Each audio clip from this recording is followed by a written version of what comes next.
शेर और लड़का कहानी मुंशी प्रेमचंद। शेर और लड़का हिंदी स्टोरी मुंशी प्रेमचंद। बच्चों, शेर तो शायद तुमने न देखा हो, लेकिन उसका नाम तो सुना ही होगा। शायद उसकी तस्वीर देखी हो और उसका हाल भी पढ़ा हो। शेर अक्सर जंगलों और कछारों में रहता है। कभी कभी वो उन जंगलों के आसपास के गांवों में आ जाता है और आदमी और जानवरों को उठा ले जाता है। कभी कभी उन जानवरों को मारकर खा जाता है जो जंगलों में चरने जाया करते हैं। थोड़े दिनों की बात है कि एक गर्रे का लड़का गाय बैलों को लेकर जंगल में गया और उन्हें जंगल में छोड़कर आप एक झरने के किनारे मछलियों का शिकार खेलने लगा। जब शाम होने को आई तो उसने अपने जानवरों को इकट्ठा किया, मगर एक गाय का पता न था।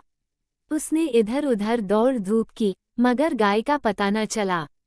बेचारा बहुत घबराया। मालिक अब मुझे जीता न छोड़ेंगे।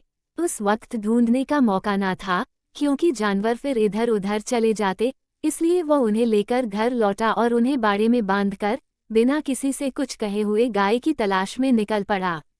उस छोटे लड़के की यह हिम्मत देखो। अंधेरा हो रहा है, चारों तरफ सन्नाटा छाया हुआ है, जंगल भाएं भाएं कर रहा है, गीदड़ों का हौवाना सुनाई दे रहा है, पर वह बेखौफ जंगल में बड़ा चला जाता है।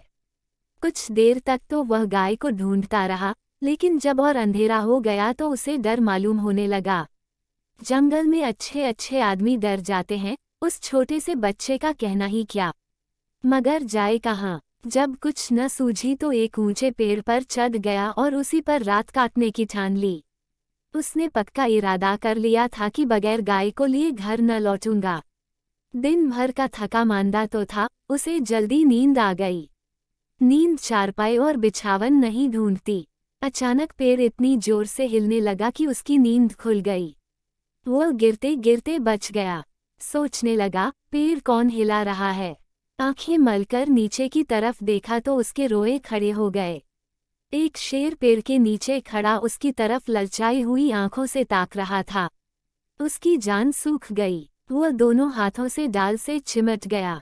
नींद भाग गई। कई घंटे गुजर गए, पर शेर वहां से जरा भी न हिला। वह बार बार गुर्राता और उछल उछल कर लड़के को पकड़ने की कोशिश करता।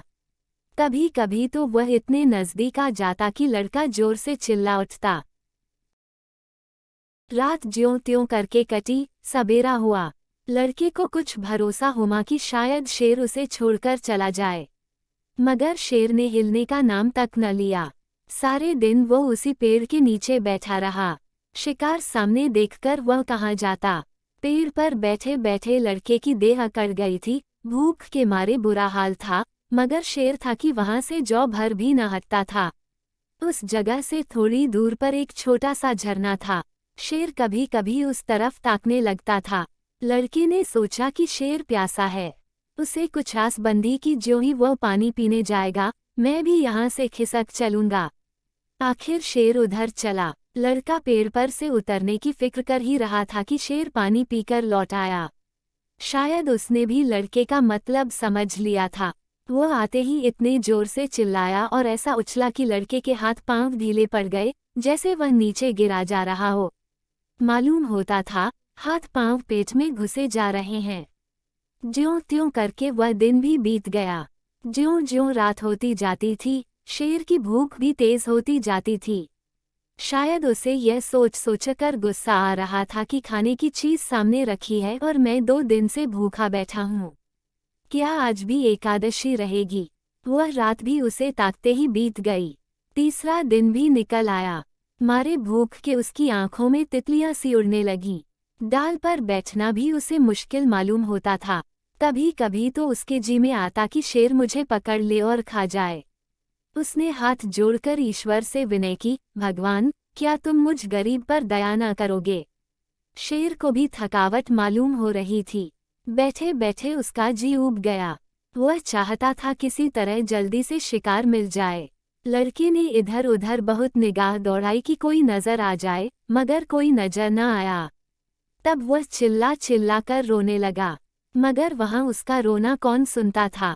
आखिर उसे एक तदबीर सूझी। वह पेड़ की फुनगी पर चढ़ गया और अपनी धोती खोलकर उसे हवा में उड़ाने लगा कि शायद किसी शिकारी की नजर पड़ जाए। एकाएक वो खुशी से उछल पड़ा। उसकी सारी भूख, सारी कमजोरी गायब हो गई। कई आदमी झरने के पास खड़े उस उड़ती हुई झंडी को देख रहे थे। शायद उन्हें अचंभा हो रहा था कि जंगल के इस पेड़ पर झंडी कहाँ से आई। लड़के ने उन आदमियों को गिना, 1, 2, 3, 4। जिस पेड़ पर लड़का बैठा था वहां की जमीन कुछ नीची थी। उसे ख्याल आया कि अगर वे लोग मुझे देख भी ले तो उनको ये कैसे मालूम होगा कि इसके नीचे 3 दिन का भूखा शेर बैठा हुआ है। अगर मैं उन्हें होशियार न कर दूं तो ये दुष्ट किसी न किसी को जरूर चट कर जाएगा। ये सोचकर वह पूरी ताकत से चिल्लाने लगा। उसकी आवाज सुनते ही वे लोग रुक गए और अपनी अपनी बंदूकें संभालकर उसकी तरफ ताकने लगे। लड़के ने चिल्लाकर कहा, होशियार रहो, होशियार रहो, इस पेड़ के नीचे एक शेर बैठा हुआ है। शेर का नाम सुनते ही वे लोग संभल गए, चटपट बंदूकों में गोलियां भरी और चौकन्ने होकर आगे बढ़ने लगे। शेर को क्या खबर कि नीचे क्या हो रहा है। वह तो अपने शिकार की ताक में घात लगाए बैठा था। यकायक पैरों की आहट पाते ही वह चौंक उठा और उन चारों आदमियों को एक टोले की आड़ में देखा। फिर क्या कहना था, उसे मुंह मांगी मुराद मिली। भूख में सब्र कहाँ। वह इतने जोर से गरजा कि सारा जंगल हिल गया और उन आदमियों की तरफ जोर से जस्त मारी। मगर वे लोग पहले ही से तैयार थे। चारों ने एक साथ गोली चलाई। दन दन इन दन आवाज हुई। चिड़िया पेड़ों से उड़ उड़कर भागने लगी। लड़के ने नीचे देखा, शेर जमीन पर गिर पड़ा था। वह एक बार फिर उछला और फिर गिर पड़ा। फिर वह हिला तक नहीं।